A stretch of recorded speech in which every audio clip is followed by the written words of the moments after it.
Convido agora a senhora Jaqueline Evangelista Rodrigues, investigadora da Polícia Civil de Minas Gerais. Depois nós passaremos para a Damires, que também está presencialmente, e quando voltarmos para a virtual, o senhor Aldair. Mas antes, Jaqueline, por favor.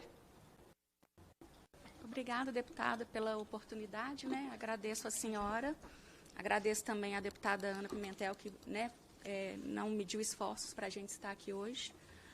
Toda a acolhida das meninas, todo, né, o aparato que está aqui hoje para receber a gente. Hoje eu não tenho mais muita fluência, devido ao meu adoecimento, hoje eu não tenho mais muita fluência para falar do que eu vivi e ainda vivo dentro da Polícia Civil de Minas Gerais.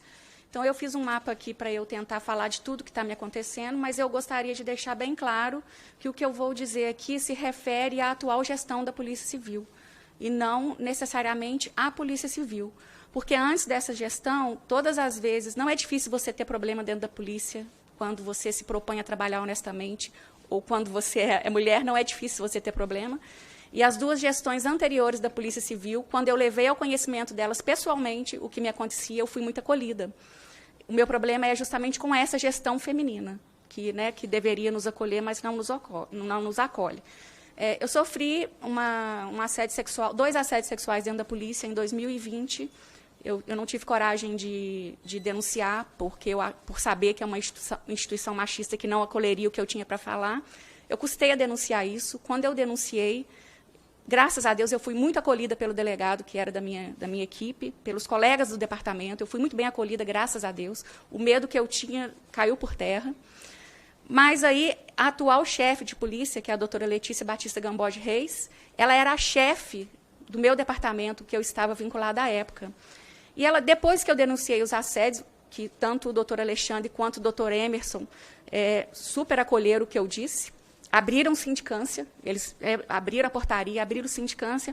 Ela chegou no primeiro ato dela dentro do DHPP, que era onde eu trabalhava. Ela me tirou do meu serviço, onde eu estava acolhida, porque os colegas me acolheram muito. O que eu não sabia, que eu fui saber depois, é que o policial que me assediou, ele já tinha um histórico de assediar outras policiais dentro da polícia.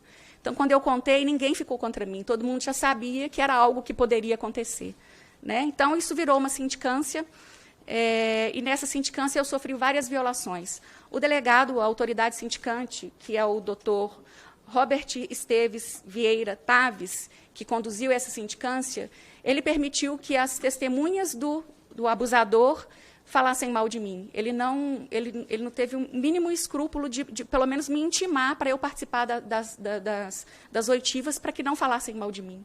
Eu não fui comunicada de nada, a sindicância simplesmente ficou pronta, e ele conclui a sindicância, porque quando eu vi o que estava acontecendo, eu comecei a acompanhar a sindicância, e ele conclui a sindicância inventando um artigo que não consta na nossa lei orgânica, dizendo que eu tenho ideação persecutória e abusiva e obsessiva em relação aos autos. Isso aqui me envia para a perícia, um delegado, que não é médico, me diagnosticando, isso envia para a perícia.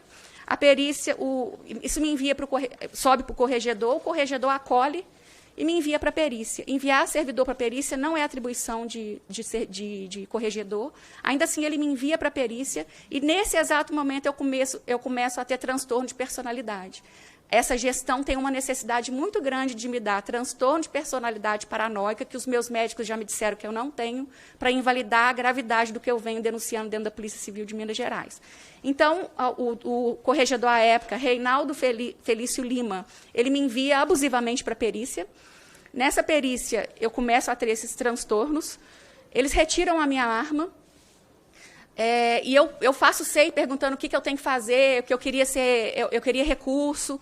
Eles abrem um inquérito policial contra mim, me enquadrando no Estatuto do Desarmamento, porque eu não entreguei a minha arma, sendo que eu peço o tempo inteiro informação do que eu tinha que fazer. E hoje eu respondo um processo judicial de que eu não entreguei minha arma. Então, assim, hoje em dia, para chegar no final, eu tenho em torno de 30 sindicâncias envolvendo inquéritos policiais e sindicâncias administrativas. Então, isso aconteceu comigo nessa sindicância da apuração dos assédios sexuais. A doutora Letícia, quando eu começo a fazer pressão de que não está andando, eu vou descobrir só depois que eu começo a fazer peticionamentos. Ela guarda dentro da gaveta dela, por 6 meses, a sindicância administrativa para apurar um procedimento dessa gravidade. Fica guardado dentro da gaveta dela por 6 meses. Quando eu começo a falar, não está andando, o que está acontecendo, ela manda para a corregedoria. A corregedoria vê a gravidade do que está acontecendo, manda para a delegacia de mulheres. Ela faz contato com a chefe do departamento, doutora Isabela Franca, que me chama lá no departamento e me oferece um acordo para que eu não denuncie o abusador. Eu disse a ela que eu não queria saber qual era o acordo e que era para ela dar andamento no que ela tinha que fazer, que eu não queria ouvir qual era o acordo que ela queria fazer comigo, porque eu não sou conivente com bandido, eu sou policial. Então, aí eles são obrigados a andar com o procedimento anda. E eu começo a ter problema, porque a minha postura não é uma postura que eles estão esperando de mim, né? Eu não estou replicando o que o sistema geralmente, as mulheres geralmente, não estou culpando as mulheres, mas é geralmente o que acontece. Elas retroagem para não ter que sofrer o que eu estou sofrendo. Eu estou sendo o exemplo do que não fazer. Não denuncie, porque você vai sofrer o que eu estou sofrendo. E de antemão, eu já peço às mulheres que estão sofrendo que não deixem de denunciar. Denuncie a gravidade do que a gente está vivendo dentro da Polícia Civil de Minas Gerais. Então, isso acontece, essa sindicância, quando eu peço ela um documento, esse documento da Delegacia de Mulheres que eu assinei, que eu tinha que ir lá ouvir, ela me nega esse documento, falando que o documento não existia. Eu peticiono, ninguém me dá esse documento, e ela manda para a corregedoria, a primeira sindicância que eu sofro na gestão dela, fora do assédio sexual que eu era vítima, ela instaura a sindicância 280.597, dizendo que ela estava constrangida porque eu estava pedindo ela um documento que não existe. Eles abrem essa sindicância. Quando eu vou em assembleia com a morte, infelizmente, da Rafaela, quando eu vou em assembleia e denuncio tudo que eu estou vivendo, eu perdi o que eu ia falar. Na morte da Rafaela, quando eu denuncio tudo que eu estou vivendo, o corregedor está lá na Assembleia, já sabendo da conclusão dessa sindicância. A Assembleia foi no dia 7/7/2023, a conclusão da sindicância foi no dia 16 de junho de 2023. O corregedor não tem outra palavra para dizer, mas ele tem a cara de pau de dizer que nunca me enviou para a perícia. Quando eu tenho acesso a isso aqui que eu vejo que ele enviou para a perícia, é que eu tenho conhecimento da gravidade do que eu estou sofrendo. A partir da mentira dele na Assembleia, ele cai do posto dele. Não tem como você manter dentro de uma corregedoria uma pessoa que está mentindo, né? Então, ele saiu do cargo, mas aí começou toda a minha tortura. A chefe de polícia pega esse procedimento 280.597, que era para investigar um constrangimento meu, que eu causei a ela por estar pedindo um documento referente a mim, e ela coloca mais de 30 pessoas falando mal de mim na sindicância, e a partir de cada um que falou mal de mim, abre novas sindicâncias. Então, hoje em dia, eu tenho procedimento que eu nem me importo mais, porque esses procedimentos dizem mais respeito a eles do que a mim. Eu sei quem eu sou. E eu sei que essas pessoas estão mentindo a meu respeito. Né? Então, eu peço certidão para ver, porque cada dia aumenta uma, mas é mais só para constatar do que eu estou sendo investigada atualmente, porque a cada dia ela abre um novo. Hoje eu sofro um lawfare dentro de Minas Gerais que ninguém consegue parar. O Ministério Público, inclusive, é conivente com o que eu vivo dentro de Minas Gerais. Porque eu denuncio no Ministério Público o que está me acontecendo, eu falo, eu estou sendo torturada psicologicamente dentro da Polícia Civil de Minas Gerais, eu estou sendo violentada, eu estou sofrendo uma violência institucional, com toda a documentação. Essa sindicância, eles proíbem advogado meu de ter acesso. Eu coloco isso tudo documentado dentro do Ministério Público e a promotora Janaíne arquiva dizendo que não houve assédio moral no meu caso. Eu não denunciei assédio moral no Ministério Público. Eu denunciei violência institucional e tortura psicológica, para vocês verem o quanto está aparelhado o que eu estou vivendo dentro de Minas Gerais. Lá não há o que fazer. A gente não tem órgão que investigue os abusos que a gente está sofrendo. Mas aí vem o autoextermínio da Rafaela, eu denuncio, ela usa abusivamente essas resoluções. Antes dela virar chefe de polícia, eu denuncio ela na OGE, que é o lugar correto para denunciar assédio moral. Quando eu denuncio ela na OGE e ela vira chefe de polícia, por óbvio, uma chefe de polícia não pode ser investigada dentro do próprio órgão que ela é a superior. Ela é a maior, ela não pode ser investigada lá. tem uma resolução que chama Resolução 1 do Estado de Minas Gerais, que diz que se a pessoa denunciada é a maior representatividade do órgão, ela tem que ser ouvida dentro da própria OGE e tem uma comissão de conciliação, e depois tem o procedimento onde tanto eu ou ela temos que colocar a testemunha. Ela se recusa a respeitar a Resolução 1 do Estado. Eu vou no judiciário e peço para a Resolução 1 do Estado ser respeitada, e o juiz fala que é inconformismo meu eu querer que a Resolução 1 do Estado seja respeitada. E antes dele, o procurador do Estado fala que eu estou constrangendo a chefe de polícia por estar denunciando os abusos que ela comete contra mim. Então, o judiciário mineiro está aparelhado, não há o que fazer em Minas Gerais, a gente não tem o que fazer em Minas Gerais, está tudo aparelhado para que ela seja absolvida do mal que ela faz, não apenas comigo, que tem outras pessoas que têm denúncias para fazer e morrem de medo de fazer, porque vai sofrer o que eu estou sofrendo.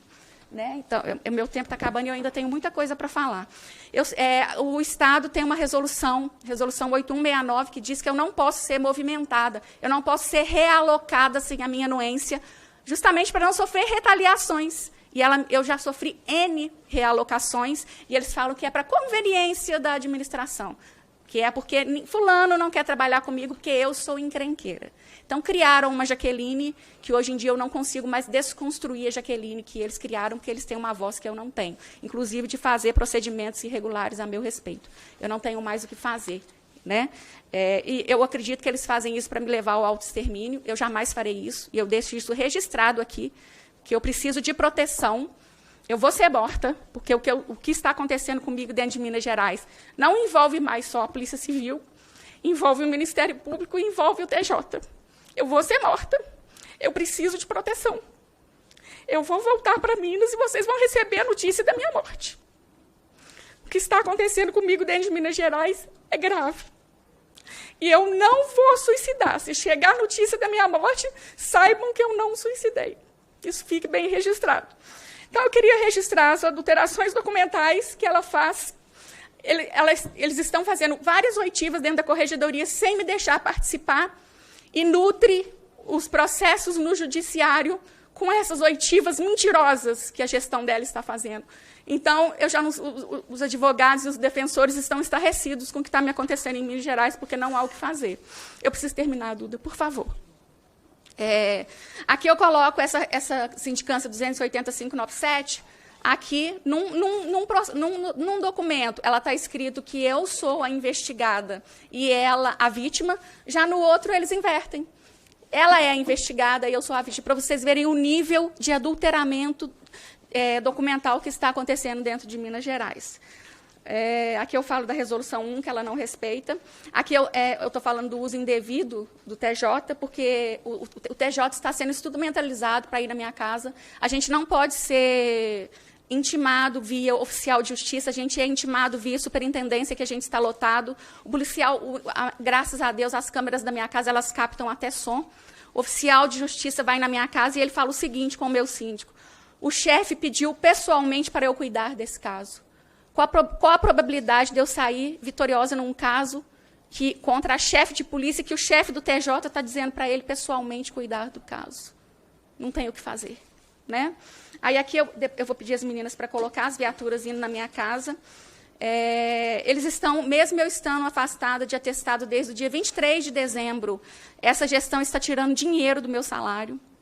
Falando que eu estou com faltas injustificadas. Isso atrapalha eu a comprar os remédios. Hoje em dia eu dependo de 7 medicações. Isso atrapalha eu a comprar os remédios e até mesmo meu próprio alimento. Né? Eu estou vivendo de vaquinhas online. Graças a Deus, vários colegas me ajudam com o Pix e o que eu preciso. Eu sofri, a melhor amiga da chefe de polícia abriu um PAD contra mim dentro da Acadepol, que é uma escola acadêmica que não pode fazer esse tipo de procedimento. Ninguém faz nada em relação a isso. Eu sofri um abuso de poder por essa mulher, Ryukari Miata, onde ela abre um PAD dentro de uma escola pedagógica e, além disso, ela me impede de ter o silêncio, porque eu estava sem advogado na hora que eu cheguei lá. Eu falei com ela, eu não vou falar nada. E, ainda assim, ela continua me inquirindo. Ela não para de me inquirir. As exposições que eu sofro no SEI. as violências periciais, que para mim são as vias que a gente é violentado dentro da Polícia Civil, que é a perícia e a corregedoria. Eles mandam a gente para a perícia o tempo inteiro, sem requerimento. A gente não pode ser periciado sem assinatura minha e do meu superior, com requerimento. Eles me mandam eu ir lá e eu tenho que ir, que se eu não for eu respondo por desobediência. Eu sou obrigada a ir na perícia. O meu corpo não é mais meu, o meu corpo é da instituição. Eles fazem com o meu corpo o que eles bem querem. E quando eu estou afastada desde o dia 23 de dezembro por uma mialgia, que eu não aguentava mais de dor no ombro. E quando eu fui periciada em janeiro, o médico legista falou comigo que Aleijadinho trabalhava com dor e que eu também deveria trabalhar com dor. E o meu atestado de 30 dias ele reduz para 8. Manda eu voltar a trabalhar. É a via onde a gente é mais violentada.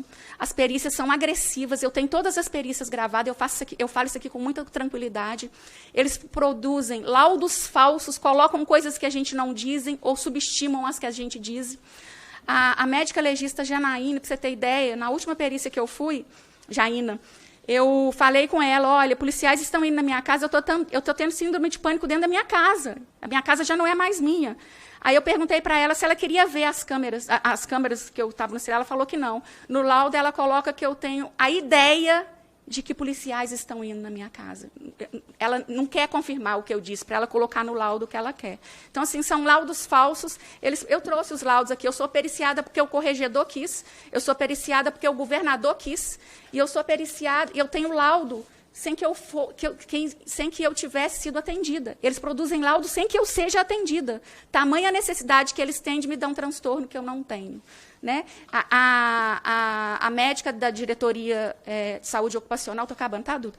Da diretoria ocupacional, eu tenho direito à CAT, Comunicação de Acidente de Trabalho, o Sereste, que é o órgão que o Estado mandou eu ir para registrar meu adoecimento. A diretora de saúde ocupacional se recusa a registrar a CAT, dizendo que não tem normativa no Estado. Eu mostro para ela que tem a normativa, que o Estado me mandou. Está aqui tudo que precisa para registrar a CAT. Eles se recusam a registrar a CAT. Tudo que eu vou registrando no SEI que está acontecendo comigo, agora, o diretor do Hospital da Polícia Civil, a diretora de perícias médicas e a diretora de perícia ocupacional, Gerson, Heloísa e Juliana, abriram um inquérito policial contra mim, que eu estou difamando eles. Eu estou contando os abusos que estão me acontecendo e eles estão dizendo que eu estou difamando eles. Então, eu tenho esse processo agora contra difamação contra os médicos que não estão fazendo o que deveriam fazer. Eu vou terminar só com esse aqui, Duda, que é o da chefe de polícia. Ela abriu um inquérito criminal contra mim, que eu não posso falar, porque ela pediu sigilo. Mas eu vou ler as medidas cautelares que ela pediu contra mim, porque isso aqui o oficial de justiça entregou na mão do meu síndico, então eu acredito que isso aqui não tem sigilo. Né? Porque se o síndico pode ler, qualquer um pode ler. Ela pede proibição de frequentar o gabinete da chefia civil, proibição de manifestar-se publicamente, formalizar reclamações, manifestações, denúncia em relação à vítima junto aos órgãos públicos, redes sociais, imprensa ou eventos públicos, acerca dos fatos que já foram devidamente apurados e não foram, que é apurado do jeito que ela quer. Proibição de manter contato com a vítima, seus familiares e testemunha por qualquer meio de comunicação. Proibição de aproximar da vítima, seus familiares e testemunha, mantendo distância de 500 metros. Suspensão do porte e arma de fogo. Eu sou uma policial que hoje tem medida protetiva e a chefe de polícia manda tirar meu porte e a minha posse. Ela tem interesse em entrar dentro da minha casa para tirar minha posse de arma? Porque o policial que me assediou, eu tenho medida protetiva contra ele e ele pode entrar dentro da minha casa. Ele pode chegar, como está tendo várias pessoas batendo na minha porta e que meus vizinhos não sabem me dizer quem é. Eu vou pedir só às meninas, por favor, que mostrem só a quantidade de viatura, eu não posso me prolongar, porque outras pessoas precisam falar. Mas só para mostrar a quantidade de viaturas, os dias que as viaturas estiveram na minha casa. Pode passar, meninas. Primeiro, que eu estou afastada, pode passar. A prova de que eu estou afastada desde o dia 23 de dezembro, pode passar, Camila. Volta lá em cima só para eu mostrar uma coisa, Camila, por favor. Isso aí é o e-mail que a Secretaria do Estado me mandou, me orientando o que fazer para registrar o acidente de trabalho, e a doutora Juliana Eustácio se recusa a registrar o acidente de trabalho, que é um direito meu. Pode passar, meninas. Isso aí é a quantidade de viatura que está indo na minha casa desde o dia 21 de outubro. Pode ir passando, meninas. Olha isso aí, eu tenho todas as datas, todos os horários, e inclusive tem áudio, que as câmeras da minha casa produzem áudio. Eu quero terminar dizendo à Duda que eu agradeço muito essa oportunidade da gente estar aqui. O que está acontecendo com a Polícia Civil de Minas Gerais não é só na Polícia Civil, a gente vê uma segurança pública mineira adoecida. Hoje eu montei um grupo de assediados no Brasil inteiro, no WhatsApp, onde eu tenho colegas de todas as instituições policiais, PRF, PF e todas as estaduais, mostrando todo o adoecimento que a gente está por conta disso. Os policiais penais estão sofrendo muito. Eu participei de uma audiência com cerca de uma dezena de mulheres assediadas sexualmente por um mesmo diretor no presídio. Então, assim, o que a gente está vivendo em Minas Gerais é uma negligência estatal, não é uma violência e tortura psicológica da Polícia Civil, não. É uma negligência estatal do TJ e do Ministério Público que vê tudo isso calado. A gente não pode aguentar isso calado, porque a gente tem que começar a denunciar o que está acontecendo com a gente. Obrigada, Duda. Obrigada, Jaqueline. E um relato muito forte. E a gente assume o compromisso aqui já de acionar tanto o Ministério dos Direitos Humanos e o Ministério da Justiça para ver quais ferramentas nós temos no Estado para garantir a sua segurança, já que esse ato de coragem de denunciar todos os abusos que você sofreu, e mostra que quanto mais denúncia você faz, mais violência recebe. Mas uma coisa eu aprendi na militância política, de que o que nos protege é a exposição. O que nos mata é o anonimato. Então, tornar pública a nossa vida e denunciar abertamente, isso acaba trazendo os holofotes para nós, dá mais segurança. Mas, para além disso, vamos entrar em contato agora com os ministérios e ver quais mecanismos no Estado nós temos para sua proteção, já que o seu relato é muito importante para os direitos humanos, para a segurança pública e para a luta das mulheres no Brasil. Muito obrigada, viu?